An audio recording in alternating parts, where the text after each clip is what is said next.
I kind of marked right here where I think it should go, because remember, it's going to be sticking out rather far, and I want it to clear the fuel rail and our adapter plate. So I bought a 3/8 NPT plug from Home Depot, and that's going to plug off our existing sensor hole, and then we're going to thread a new one here, which I think it should be okay. I'm a little nervous, but we should be all right. Should be okay. I don't want to crack the manifold. That would that's my only.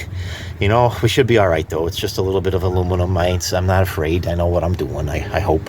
So we're gonna put it right there. Okay. So let me start disassembly. All right. Let's get going here.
All right, it should lift off.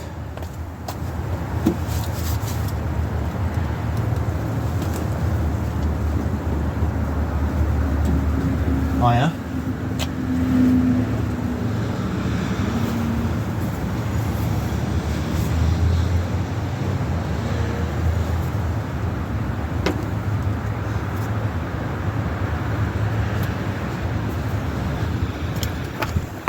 Hold, please.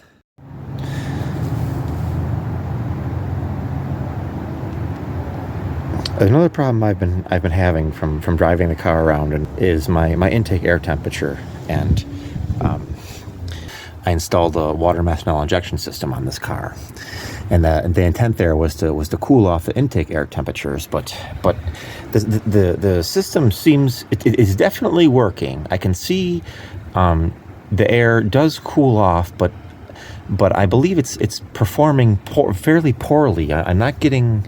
I believe what's happening is down in there, deep down in there. You can't see, but it's tucked. It's tucked basically right behind the supercharger, underneath the throttle elbow there.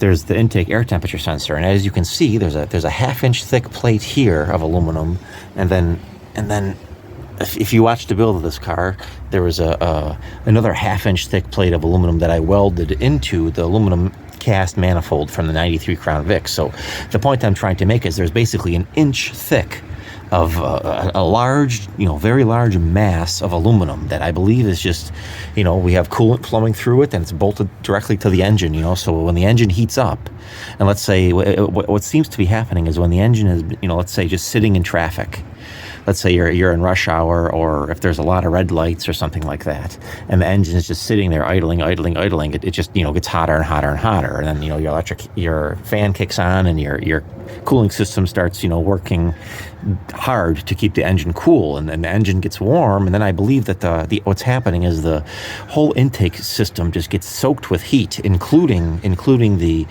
sensor, because the sensor's threaded into basically an inch thick of aluminum. And what I'm noticing is that, let's say I just, like right now, the car is cold. I haven't driven it yet today, so if I were to start the car up now and drive around, the intake temperatures don't really get very high. They only get to maybe 100, 120, 130. And I see the water meth system working. But like I said, if the engine warms up and it's just hot like that from heat soak, I'm wondering if the temperature isn't as responsive, because the water methanol, when it sprays, it doesn't really cool it off very much. So that's the long spiel here is that I want to relocate where the sensor's mounted, because right now it's basically monitoring the air going into cylinder 8. But what I think I should do, and not an M90. They had the larger one. It had the M112, I think it is, or is it the 122? I believe it's the 112, which is 22 cubic inches bigger than this, because this is a 90 cubic inch per rev. So that would have been a little bit larger choice, and kind of like we just went over in the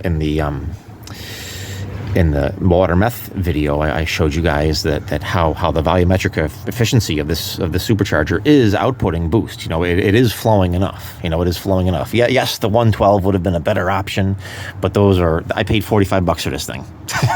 It was, okay, so yeah, I could spend $500 and get a 112, but that's kind of not the point of the channel, So I want to put the supercharger, I want to put the intake air temp sensor right here in this runner, because I looked at just on eBay, I was able to find a listing for I think it was a 1999 or 2000 SVT Lightning intake manifold, a lower intake, and on that it was mounted right here. It might have been in this. It might have been in this runner. Well, it was either this one or this one, but I think I should put it right in the runner, because the runner, the casting is only maybe a quarter inch thick, so there's a lot less mass here. Plus I'll be able to get the sensor deeper, get it deeper into the airstream. So it's measuring. I'm trying to get it to measure air only, not the surrounding aluminum. So that's kind of my goal for today. That was a long spiel there. But so what we got to do is we got to unhook our EGR hose. We got to unhook here. We got to undo our water meth, take our air box off, take the belt off, and I just want to get these these 7 stainless socketed cap screws out, and just remove the supercharger itself. And that's really all we have to disassemble. And then we got to drill and tap here. I'm going to shove some paper towels in, and then I'll get out my shop vac. So let's get going. So I used some black RTV on both sides of the supercharger gasket, so I think that's what's going on. Let me just check all my bolts. We should have 7. 1, 2, 3.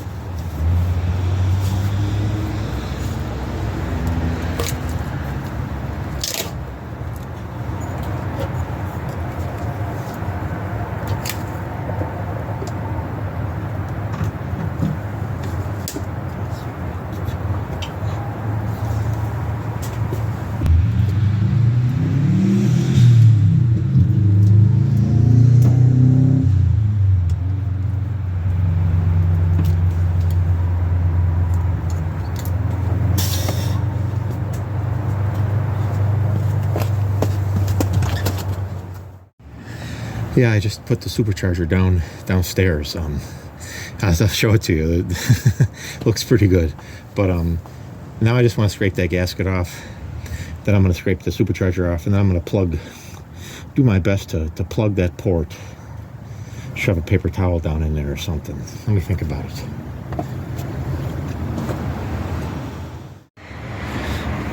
All right. I'll show you why I did this in a second here, but I pulled the whole intake off, the whole supercharger off. Everything's disassembled. I did kind of maybe just want to show you down in the ports. You can see that's a little coolant, but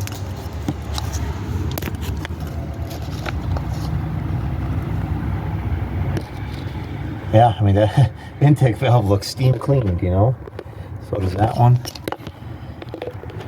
Yeah, you can kind of see how the fuel injector is right there, where that little bump out is, and you can see how, yeah. Also, yeah, maybe if the water meth is doing that, I'm wondering, but everything looks to be in pretty good shape. So I'll show you the supercharger. I'm gonna close the hood here. So I've got the supercharger off, and I just wanted to show you. There's like a coating on the rotors that has worn off, and I'm not sure if that's because of the water meth or if that's because I've I've ran the Supercharger a little bit harder than it was on the Pontiac, or if this is normal. I don't know. This is my first time with a Supercharger, and everything seems okay. I think that's just a Teflon coating or something. I'm not sure, but I was reading that does wear off, and it doesn't harm anything. But that was just on a forum. I'm not sure, but it still spins nice.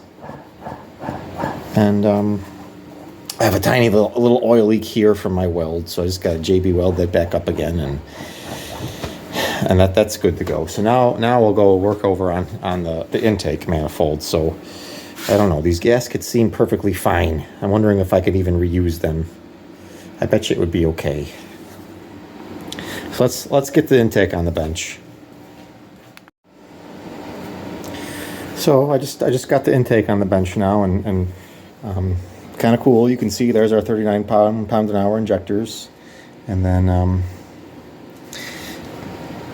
just going to leave all that alone. I think these gaskets are like brand new. I think I should be able to just reuse them. You know, I think they're pretty darn expensive too, against my better judgment. But I think we're okay. You can kind of see that I RTV'd the gasket to the head, and then I just used the gasket O-ring feature on RTV'd to the intake and used the gasket on the head. You know, so pretty sure we should be just fine to reuse these, but you can just kind of see the port mismatch. Okay, so I'm going to turn this upside down now, and then I'm going to drill and tap for the new sensor. All right, so here we have the head back on the bench, and here's our little mark we marked. So I'm going to get out my drill set, and we're going to tap the same thread as this. This is a 3/8 NPT, and we'll try and get our other intake sensor out.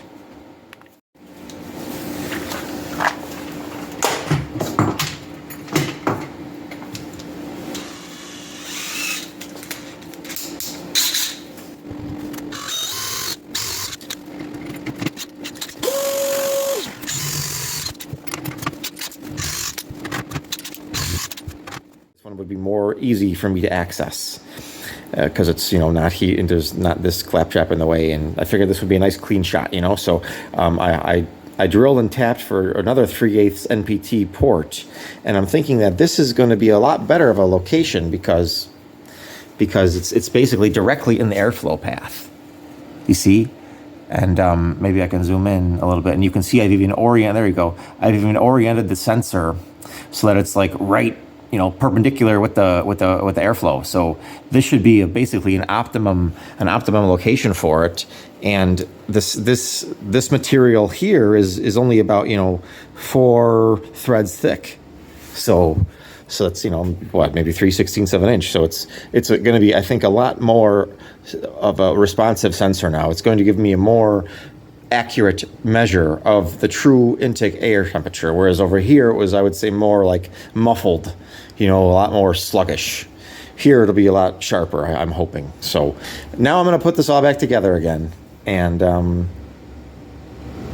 we'll do some driving shots and prove, hopefully, why water methanol injection is helpful. I was also thinking, I was talking to a friend of mine. He's got an 07 Mustang with the 4.6 3-valve engine. I've got the 4.6 2-valve, but he was saying, what about putting the water meth nozzles in the manifold?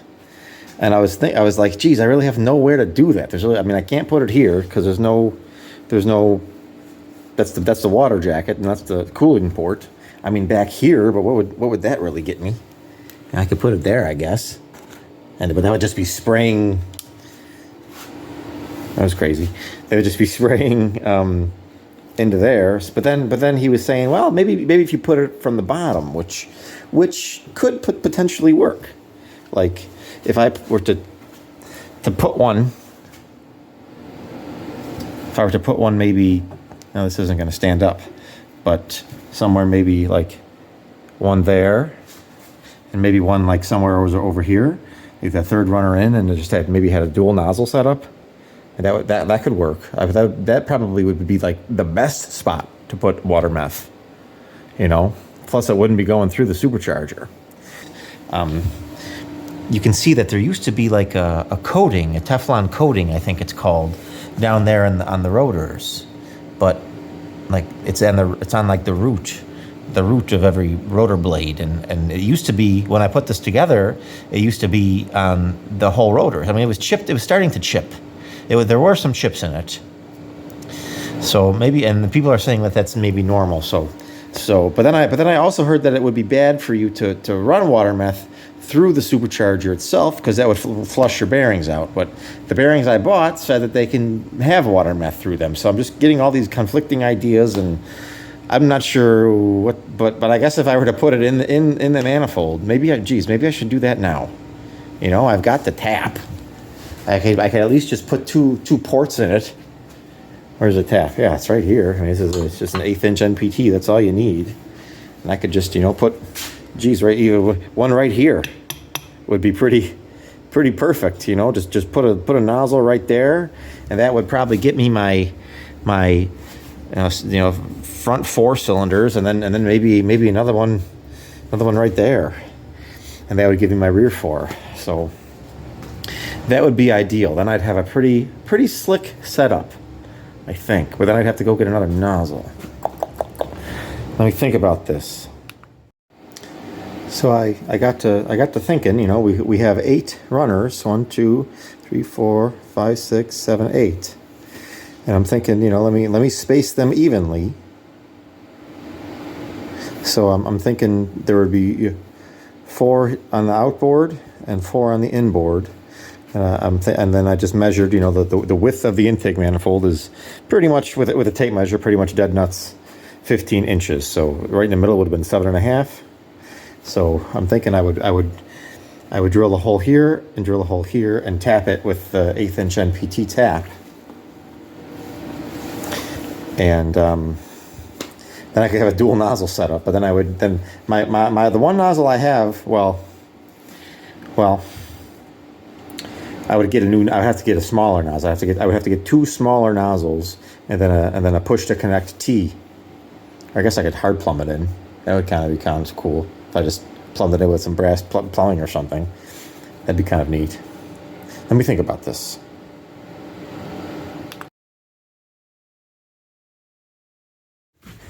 There is a Crown Vic under here.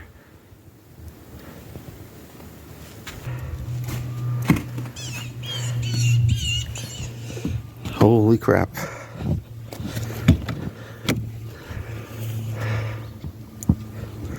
I went through here yesterday just to make a path. Wow.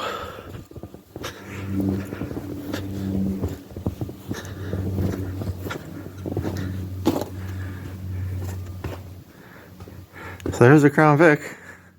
We can't work on that today, huh? We're supposed to get about 7 inches tonight, not much today. So I'm gonna spend the day digging out here. This is crazy. I mean, we've had more snow than this, but this is a lot. Here's my old school 82 Toro 8-horse Tecumseh. Let's get going. So now we're gonna try and get the truck out. We'll see what happens.